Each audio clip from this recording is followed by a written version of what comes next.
மின்துறை கட்டுமான உதவியாளர்களுக்கு கடந்த மாதம் சம்பளம் வழங்காததை கண்டித்து மின்துறை தலைமை அலுவலகத்தில் அமர்ந்து தர்ணா போராட்டத்தில் ஈடுபட்டனர். புதுச்சேரி மின்துறையில் கட்டுமான உதவியாளர்கள் 380 பேருக்கு ஜூன் மாதம் சம்பளம் வழங்கப்படவில்லை. இதனை கண்டித்து மின்துறை தொழில்நுட்ப சான்றிதழ்காரர்கள் ஐடிஐ நலசங்கம் சார்பில் மின்துறை தலைமை அலுவலகம் எதிரே நேற்று மாலை 3 மணியளவில் கண்டன ஆர்ப்பாட்டம் நடைபெற்றது. சங்க தலைவர் ராஜேந்திரன் தலைமை தாங்கினார். பொதுச் செயலாளர் கருணாகரன் உள்ளிட்டோர் கோரிக்கைகளை வலியுறுத்தி பேசினர். மத்திய கூட்டமைப்பு பொதுச் செயலாளர் லட்சுமணசாமி கண்டன உரையாற்றினார். பின் அனைவரும் மின்துறை அலுவலகத்தில் தரையில் அமர்ந்து தர்ணாவில் ஈடுபட்டனர். அவர்களிடம் பேச்சுவார்த்தை நடத்திய கண்காணிப்பு பொறியாளர் சண்முகம், இன்று 1ஆம் தேதிக்குள் கட்டுமான உதவியாளர்கள் 380 நபர்களுக்கு சம்பளம் போடப்படும் என உறுதியளித்தார். இதைத் தொடர்ந்து போராட்டம் கைவிடப்பட்டது.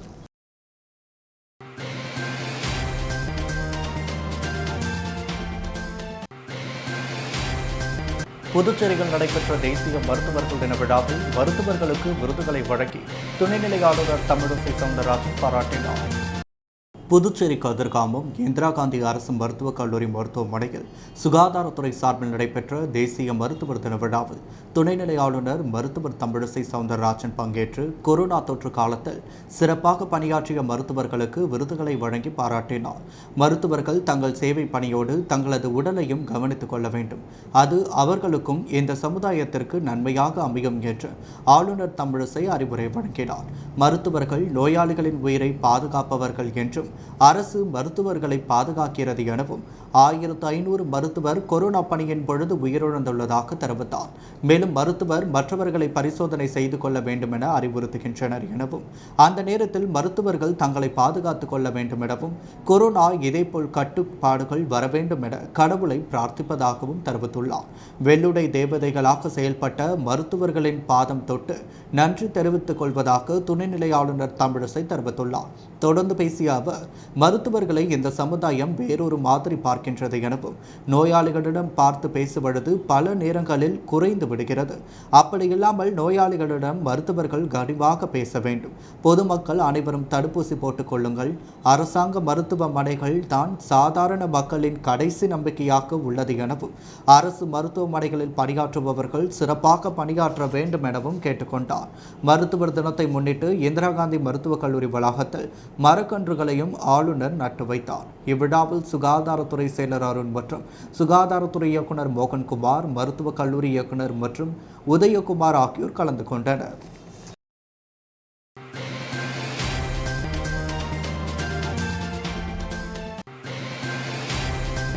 இன்னல்கள் பாண்டிச்சேரி கோல்ட் சார்பாக ஊரடங்கால் பாதிக்கப்பட்ட சலவை தொழிலாளர்களுக்கு நலத்திட்ட உதவிகள் வழங்கப்பட்டது. ஊரடங்கால் பாதிக்கப்பட்ட மக்களுக்கு உதவும் வகையில் இன்னர்வெல் பாண்டிச்சேரி கோல்ட் சார்பாக கொரோனா நோய் தொற்று காலத்தில் வாழ்வாதாரத்தை இழந்த சலவை தொழிலாளர்களுக்கு நலத்திட்ட உதவிகள் வழங்கப்பட்டது. இன்னர்வெல் சங்கம் சார்பாக தலைவி பூங்குழலி தலைமையில் நடைபெற்ற நலத்திட்ட உதவிகள் வழங்கும் விழாவில் சலவை தொழிலாளர்களுக்கு தலா 1 மூட்டை அரிசி வழங்கப்பட்டது. இந்த நிகழ்ச்சியில் சங்க உறுப்பினர்கள் அனைவரும் கலந்து கொண்டனர். நலத்திட்ட உதவிகளை பெற்ற தொழிலாளர்கள் இன்னர்வெல் சங்கத்திற்கு தங்களது நன்றியை தெரிவித்தனர்.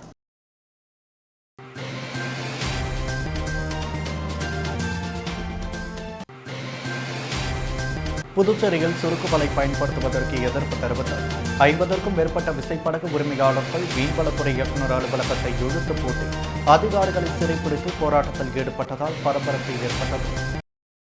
மீன்வளத்தை பாதுகாக்கும் வகையில் மீனவர்கள் சுருக்கு வலையை பயன்படுத்தி மீன்பிடிக்க மத்திய அரசு தடை விதித்துள்ளது.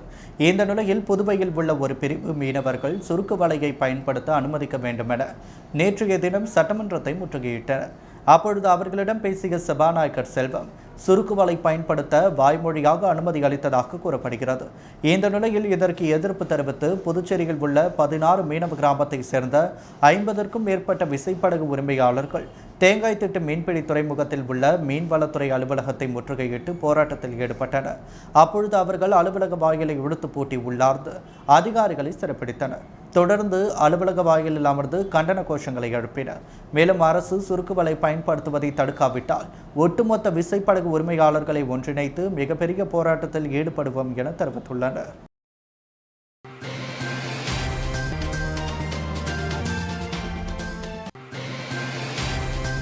புதுவையில் கொரோனா தொற்றால் பெற்றோர்களை இழந்த குடும்பங்களுக்கு முதல்வர் ரங்கசாமி நிவாரண உதவிகள் வழங்கிட வேண்டும் என அரியாங்குப்பம் அன்பு அறக்கட்டளை சமூக சேவை மையம் சார்பில் முதல்வரிடம் கோரிக்கை மனு அளிக்கப்பட்டது.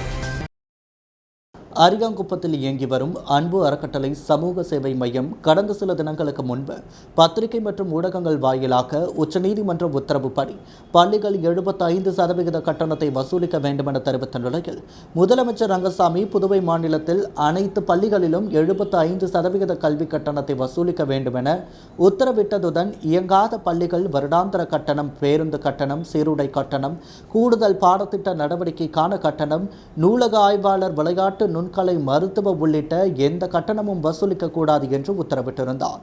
இதற்கு அன்பு அறக்கட்டளையின் பொதுச் செயலாளர் அன்பு என்கிற அன்பரசன் பத்திரிகை மற்றும் ஊடகங்கள் வாயிலாக முதலமைச்சர் ரங்கசாமிக்கு தனது நன்றியை தெரிவித்துக் கொண்டார். முதலமைச்சர் ரங்கசாமியை அன்பு அறக்கட்டளை சமூக சேவை மைய பொதுச் செயலாளர் அன்பரசன் தலைமையில் முதலமைச்சர் ரங்கசாமியை நேரில் சந்தித்து தங்களது வாழ்த்துக்களையும் நன்றிகளையும் பாராட்டுகளையும் தெரிவித்துக் கொண்டார்.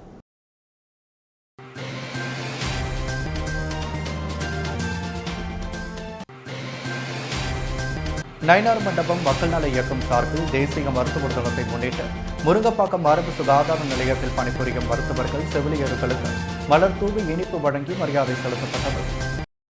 தேசிய மருத்துவர் தினத்தை முன்னிட்டு நயினார் மண்டபம் மக்கள் நல இயக்கம் சார்பில் மருத்துவர்கள் பாராட்டு விழா முதலியார்பேட்டை தொகுதிக்குட்பட்ட முருங்கப்பாக்கம் ஆரம்ப சுகாதார நிலையத்தில் நடைபெற்றது.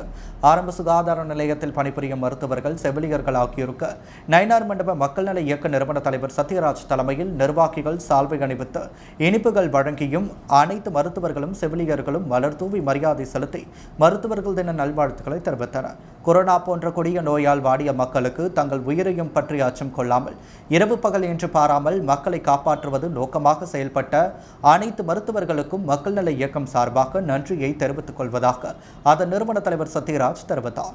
இதில் திரளான நயினார் மண்டபம் மக்கள் நல இயக்க நிர்வாகிகள், உறுப்பினர்கள் கலந்து கொண்டனர்.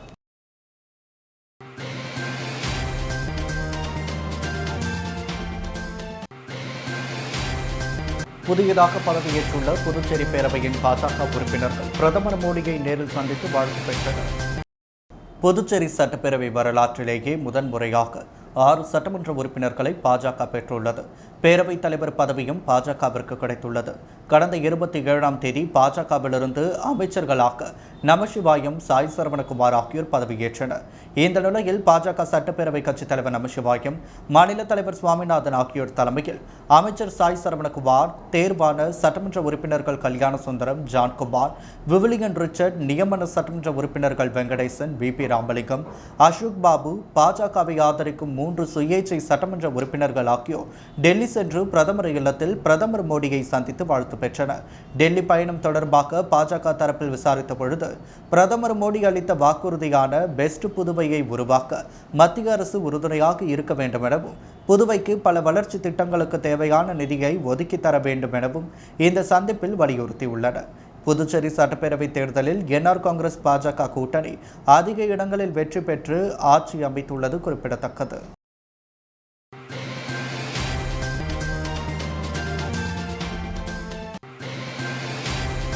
புதுச்சேரி கடலோர காவல்படை கமாண்டர் சட்டப்பேரவையில் முதலமைச்சர் ரங்கசாமியை சந்தித்து பேசினார். புதுச்சேரி மாவட்ட கடலோர காவல்படை தலைமையக கமாண்டர் வெங்கடேசன் மரியாதை நிமித்தமாக சட்டப்பேரவையில் முதலமைச்சர் ரங்கசாமியை அவரது அலுவலகத்தில் சந்தித்து பேசினார். அப்பொழுது கடற்படையை சேர்ந்த அதிகாரிகள் பலர் உடனிருந்தனர்.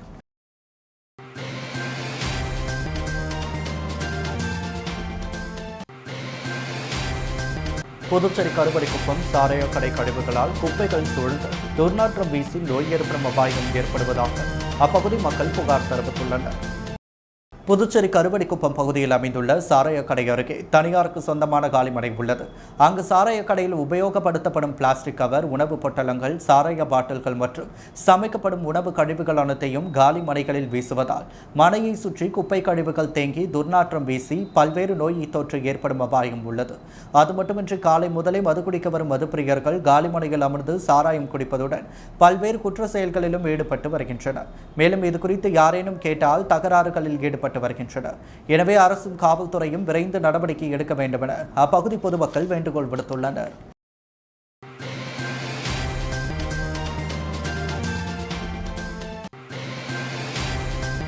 Rotary club of Pondicherry white town சார்பில் உப்பளம் ரெயின்போ ஃபவுண்டேஷன் பல்வேறு நலத்திட்ட உதவிகள் வழங்கப்பட்டது.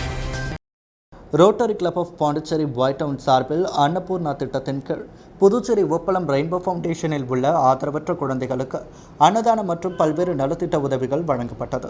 இந்த நிகழ்ச்சியில் தலைவர் வைத்தீஸ்வரன், செயலாளர் திருஞானம், பொருளாளர் லட்சுமி, துணை ஆளுநர் சுரேஷ் மற்றும் முன்னாள் தலைவர்கள் மற்றும் சங்க உறுப்பினர்கள் கலந்து கொண்டு அன்னபூர்ணா திட்டத்தை துவக்கி வைத்தனர். இந்த திட்டத்தில் சுமார் 100க்கும் மேற்பட்ட ஆதரவற்ற குழந்தைகள் பயன்பெற்றனர்.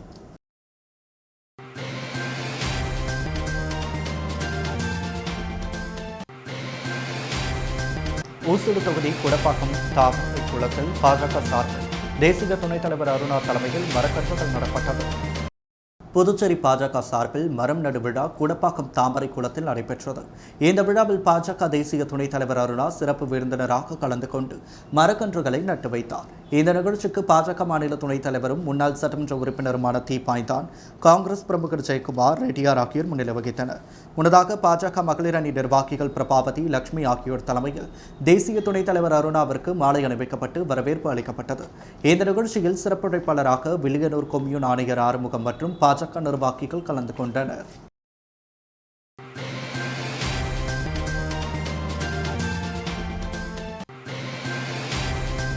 சுருக்கு வலைகளை பயன்படுத்தி மீன்பிடிக்க அனுமதி வழங்க வலியுறுத்தி மீனவர்கள் சட்டசபை அருகே குவிந்ததால் பரபரப்பு ஏற்பட்டது. கடலில் மீன்வளத்தை பாதிக்கும் சுருக்கு வலைகளை பயன்படுத்த மத்திய அரசு தடை விதித்துள்ளது. தமிழகத்திலும் சுருக்கு வலைக்கு தடை விதிக்கப்பட்டுள்ளது. புதுச்சேரியில் பெரும்பான்மையான மீனவ கிராமத்தினர் சுருக்கு வலைகளை பயன்படுத்த அனுமதிக்க வேண்டுமென தொடர்ந்து அரசுக்கு கோரிக்கை விடுத்து வருகின்றனர். இந்த கோரிக்கையை வலியுறுத்தி 200க்கும் மேற்பட்ட மீனவர்கள் நேற்று முதல்வரை சந்திக்க சட்டசபை வளாகம் அருகே குவிந்தனர். அவர்களை சட்டசபை வளாகத்திற்குள் நுழைய விடாமல் போலீசார் தடுப்புகளை ஏற்படுத்தி தடுத்து நிறுத்தினர். பின்னர் மீனவர்களின் பிரதிநிதிகள் முதல்வர் ரங்கசாமி, சபாநாயகர் செல்வத்தை சந்தித்த கோரிக்கைகளை வலியுறுத்தினர். இதில் திருப்தியான பதில் கிடைக்காததால் அங்கேயே காத்திருந்தனர். சபாநாயகர் செல்வம், சட்டமன்ற உறுப்பினர்கள் கல்யாண சுந்தரம், லட்சுமிகாந்தன் ஆகியோர் மீனவர்களை சந்தித்து எந்த பிரச்சனையுமின்றி தொழிலில் ஈடுபடுவதாக அனைத்து கிராமத்தினரும் உறுதியளித்து கடிதம் கொடுத்தாமல் உங்கள் கோரிக்கைகளை முதல்வரிடம் தெரிவித்து நடவடிக்கை எடுப்பதாக உறுதியளித்தனர். இதை ஏற்று மீனவர்கள் கலைந்து சென்றனர்.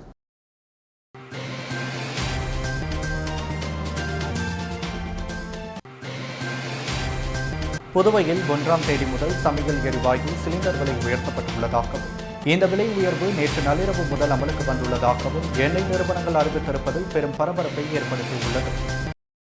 பெட்ரோல், டீசல் விலை உயர்வால் அத்தியாவசிய பொருட்களின் விலை உயர்ந்துள்ளதால் பெரும் சிரமத்தில் இருக்கும் மக்களுக்கு தற்பொழுது மீண்டும் ஒரு அதிர்ச்சியாக சமையல் எரிவாயு சிலிண்டர் விலையும் உயர்த்தப்பட்டுள்ளது அறிவிக்கப்பட்டுள்ளது.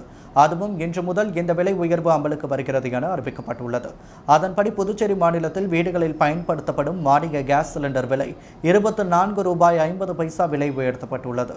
இதனால் ₹821.50 ₹847.50 சிலிண்டர் விலை அதிகரிக்கப்பட்டுள்ளது. இதுபோன்று வர்த்தகத்திற்கு பயன்படுத்தப்படும் கேஸ் சிலிண்டர் விலை ₹84 அதிகரித்துள்ளது.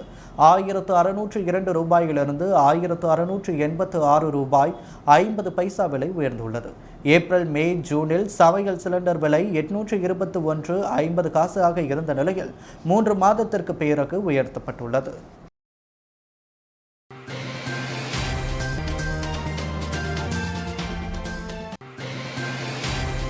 புதுச்சேரியில் தளர்வுகள் அளிக்கப்பட்டுள்ளதால் மலையாள பட ஷூட்டிங் மீண்டும் துவங்கியது. கடற்கரையில் அதற்கான செட் அமைத்து படப்பிடிப்பு துவங்கியது.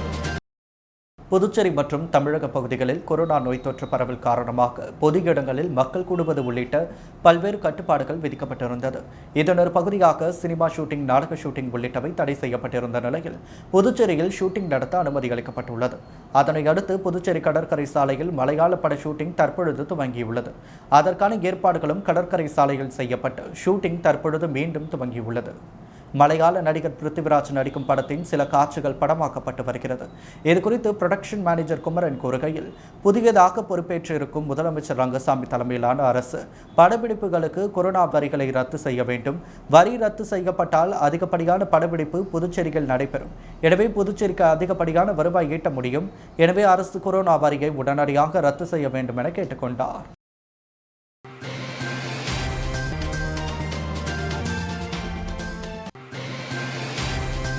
புதுவையில் மகளிர் சுய உதவிக் குழுவினருக்கு அரசு சார்பில் 3.91 கோடி நிதி உதவி சட்டப்பேரவையில் முதல்வர் ரங்கசாமி வழங்கினார். புதுவையில் மத்திய அரசின் தேசிய ஊரக வாழ்வாதார இயக்க திட்டத்தில் ஊரக வளர்ச்சித்துறை சார்பில் மகளிர் சுய உதவிக் குழுவினருக்கு தொழில் துவங்க நிதி வழங்கப்பட்டு வருகிறது. இந்த வகையில் ஊரக வளர்ச்சித்துறை சார்பில் மகளிர் சுய உதவிக் குழுவினருக்கு நிதி வழங்கும் நிகழ்ச்சி புதுச்சேரி சட்டப்பேரவையில் நடைபெற்றது.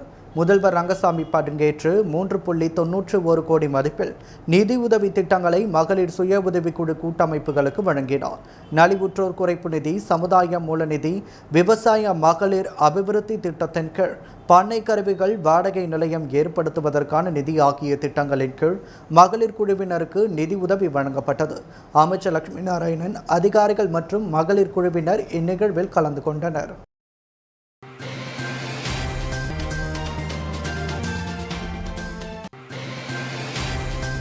புதுச்சேரி பாரதிய ஜனதா கட்சி சார்பில் பாரதிய ஜனதா சங்கத்தின் நிறுவன தலைவர் ராம்பிரசாத் முகர்ஜி பிறந்த நாளை முன்னிட்டு மரக்கன்றுகள் நடும் விழா தட்டாஞ்சாவடி தொகுதிக்குட்பட்ட புதுப்பேட்டையில் நடைபெற்றது. பாரதிய ஜனதா கட்சியின் முன்னோடி அமைப்பான பாரதிய ஜனதா சங்கத்தின் நிறுவன தலைவர் டாக்டர் ராம்பிரசாத் முகர்ஜியின் பிறந்தநாள் விழா தொடர்ச்சியாக புதுவை மாநிலம் முழுவதும் உள்ள 30 தொகுதிகளில் பாஜகவினரால் கொண்டாடப்பட்டு வருகிறது. அதன் ஒரு பகுதியாக இன்று மரக்கன்றுகள் நடும் விழா தட்டாஞ்சாவடி தொகுதிக்குட்பட்ட புதுப்பேட்டையில் நடைபெற்றது. மரம் நடும் விழா தொகுதியின் தலைவர் பசுபதி தலைமையில் நடைபெற்றது.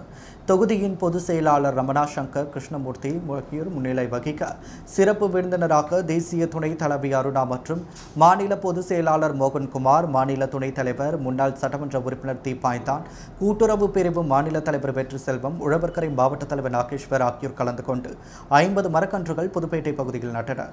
இதில் மாநில சிறுபான்மையினர் அணி துணைத் தலைவர் முகமது ஹனீப், மாநில பொதுக்குழு உறுப்பினர் பாஸ்கர், தொகுதியின் செயலாளர் ராதாகிருஷ்ணன், பொருளாளர் ஸ்ரீனிவாசன், தொகுதி செயற்குழு உறுப்பினர்கள் பிரபாகரன், மேகநாதன், கௌசிகன் மற்றும் தொகுதி சிறுபான்மையினர் அணி தலைவர் ஃபர்வீன் பேகம் மற்றும் தொகுதியில் உள்ள மாநில மாவட்ட தொகுதி நிர்வாகிகள், உறுப்பினர்கள் மற்றும் பொதுமக்கள் திரளாக கலந்து கொண்டனர். இதேபோல் கதிர்காமம் தொகுதிக்குட்பட்ட எல்லைப்பிள்ளை சாவடியில் உள்ள தனியார் மருத்துவமனை வளாகத்தில் மரக்கன்றுகள் நடும் விழா நடைபெற்றது. இந்த நிகழ்ச்சியில் பாரதிய ஜனதா கட்சியின் தேசிய துணைத் தலைவர் டாக்டர் அருணா கலந்து கொண்டு மர நிகழ்ச்சிகளை நிகழ்த்தினார். மேலும் இந்த நிகழ்ச்சியில் முன்னாள் சட்டமன்ற உறுப்பினர் தீபாய்தான், பொதுச் செயலாளர் மோகன்குமார், உழவர்கரை மாவட்ட தலைவர் நாகேஸ்வரன், தொழில் பிரிவு அமைப்பாளர் ராஜகணபதி, மாவட்ட மாநில செயலாளர் அகிலன், கூட்டுறவு பிரிவு அமைப்பாளர் வெற்றி செல்வம், மகளிர் அணி பொதுச் செயலாளர் கனகவல்லி உள்ளிட்ட பல்வேறு அணிகளைச் சேர்ந்த நிர்வாகிகள், தொண்டர்கள் திரளாக கலந்து கொண்டனர்.